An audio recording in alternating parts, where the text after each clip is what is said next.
Assalamualaikum warahmatullahi wabarakatuh. Alhamdulillah wa syukurillah, amma ba'du. Siang hari ini menyambung video yang kemarin, bagaimana usaha kita agar di bulan suci Ramadan ini seyogianya atau sedapat mungkin kita berusaha menamatkan bacaan Al-Quran khatam. Dikatakan khatam adalah membaca seluruh Al-Quran 30 juz, 114 surat, 6236 ayat. Ada dua hal yang mesti kita lakukan untuk berusaha menamatkan bacaan Al-Quran. Yang pertama, secara kemauan, keinginan atau yang timbul dari dalam hati kita, diperintahkan otak kita dan siap dikerjakan oleh seluruh anggota badan. Yang kedua, tentu secara teknisnya. Antara satu dan nomor dua ini menurut kami yang lebih penting adalah kemauan tadi. Kemauan ada, insya Allah beribu macam cara yang bisa kita lakukan. Istilahnya begitu. Untuk menamatkan Al-Quran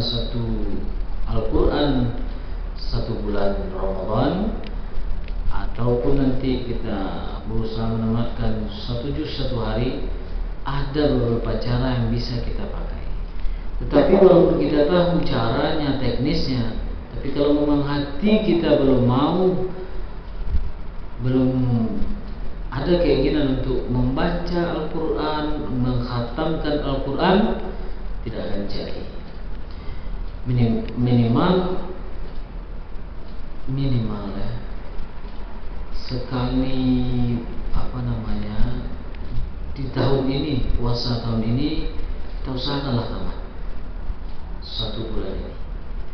Karena bisa jadi ini puasa terakhir bagi kita.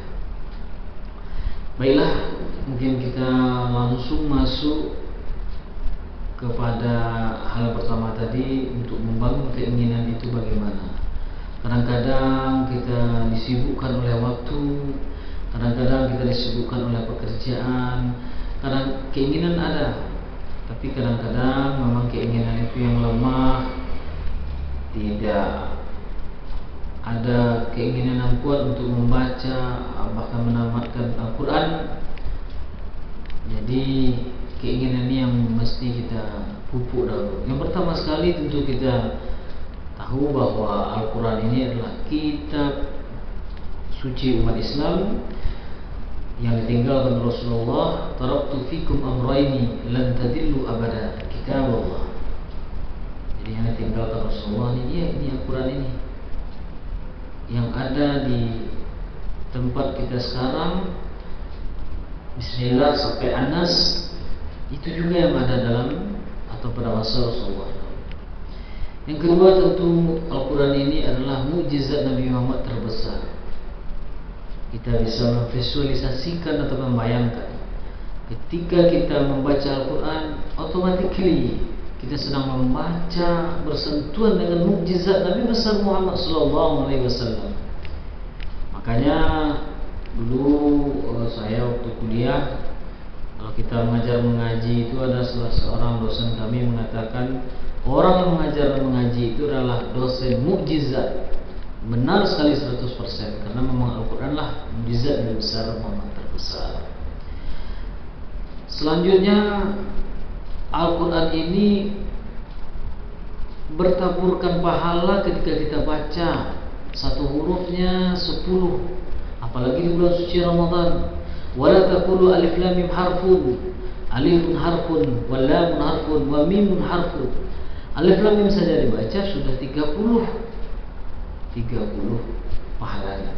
Apalagi kita baca satu juz satu hari, tidak bisa kita bayangkan berapa banyak pahalanya. Kemudian Al-Quran nanti insya Allah akan bersama orang-orang yang dekat dengannya. Ketika kita dekat dengan Quran di dunia, insya Allah nanti sampai ke kubur pun akan ditemani oleh orang-orang yang ahli Quran. Al-mahiru bil Quran ma'as safaratil kiramil bararah. Orang yang mahir baca Quran, insya Allah nanti akan berteman dengan Al-Quran. Orang yang cuek saja dengan Al-Quran, tidak mau tahu dengan Al-Quran, tidak mau membaca Al-Quran, tidak mau mengkhatamkan Al-Quran, tidak mau berusaha untuk mengkhatamkan Al-Quran, sedangkan kesempatan telah diberikan Allah, waktu yang lapang, kemudian peralatan kita ada, apa yang kurang? Al-Quran kita banyak, seperti ini, yang besar dan kecil banyak, tinggal kemauan kita. Itu mungkin untuk yang pertama, supaya timbul semangat kita. Analogi sederhananya, cobalah kita dekatkan diri Al-Quran. Mudah-mudahan nanti di akhir hayat kita Al-Quran dapat menemani kita. Kalau bisa nanti di akhir jalan kita meninggal dunia, Al-Quran nanti kita baca. Kalau kita dengar sesuatu yang lain, besar kemungkinan nanti kita mati di dekat alat-alat tersebut, atau di dekat benda tersebut, atau di dekat apa yang kita baca tersebut. Jadi pelajarannya sudah sungguh banyak, melalui media sosial, melalui apa aja, sudah banyak pelajarannya. Tinggal kita lagi memasukkan ke hati. Dan ini tidak bisa dikatakan mudah dan bisa juga dikatakan sulit, tapi kita harus berusaha terus. Baik, kemudian secara teknis, nah kalau kemauan kita sudah ada untuk bisa menamatkan Al-Quran minimal sekali seumur hidup, atau sekali setahun, atau sekali 2 bulan, sekali 6 bulan, atau 1 kali 1 bulan. 1 kali 1 bulan Ramadan itu logikanya bisa sekali, sangat bisa. Sekarang kita masuk ke hal teknis. Jadi Al-Quran 30 juz, hari pun 30. Kalau kita menetapkan baca Al-Quran itu mengkhatamkan kita secara paling cepat, sepanjang yang saya tahu, paling cepat dengan bacaan yang tentu agak cepat, itu paling cepat bacaannya benar lebih kurang 5 hari. Kita sudah mengatakan 3 hari nanti, tapi paling cepat itu 5 hari, 1 minggu lah rata-rata. Itu tentu tidak dengan waktu yang umum ya. Mungkin mereka atau beliau orang misalnya yang seperti itu sudah ada waktu khusus. Mungkin ada yang bisa menamatkan Al-Quran selama 20 hari. Ya, berarti 1 hari lebih kurang 1,5 juz. 1,5 juznya bisa dibagi, bisa enggak juga nanti. Atau bisa menamatkan Al-Quran 1 kali ya berapa? 1 bulan. Ini yang lazim dan ini akan kita detailkan pembahasannya. Jadi Al-Quran itu cetakan yang seperti ini. Ini jumlah halamannya dalam 1 juz itu 20 halaman. Kita ada banyak metode, pilih nanti mana yang pas menurut kita, dan metode ini tidak mutlak mana yang ini benar, ini salah, tidak. Ini tergantung kecocokan kita masing-masing. Yang pertama, jika diserahkan Qurannya seperti ini, karena dia pojok atasnya mulai, pojok bawahnya habis ini, habis. Jadi bisa dihitung 20 halaman dan 1 barisnya ada 14, ada 15 baris. Kalau Quran seperti ini bisa juga, tidak ada yang tidak bisa, tetapi ini menurut kami lebih cocoknya untuk orang yang belajar membaca Al-Quran, belajar membaca bacaan Quran, menghafalkan tajwid dan lain sebagainya, karena tulisannya besar dan lain sebagainya. Jadi kita kembali ke sini.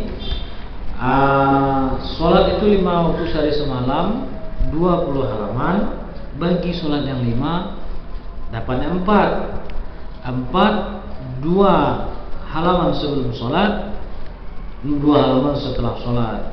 Cara yang pertama, tamat 1 hari 1 juz. Cara yang kedua, siang 10 halaman, malam 10 halaman, tamat 1 juz. Cara yang selanjutnya, satu kali duduk, mungkin satu kali duduk itu kita baca 1 juz, lebih kurang 1 jam 10 menit. 1 jam 10 menit itu rata-rata segitu. 1 jam bisa, lebih dari 1 jam 10 menit juga bisa. Kemudian selanjutnya Al-Qur'annya usahakan 1 buah.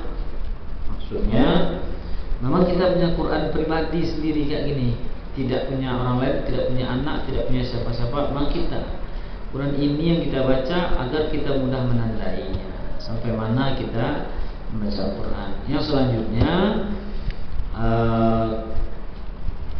kita membacanya bersuara, suaranya agak tidak terlalu lantang, tapi seperti bacaan wajib sholat itu kan harus terdengar di telinga. Seperti itu kira-kira. Bismillahirrahmanirrahim.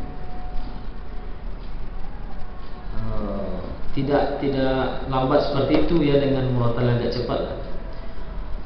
Misalnya Syahrul Ramadan alladzi unzila fihi al-Qur'an hudan lin-nasi wa bayyinatin minal huda wal furqan.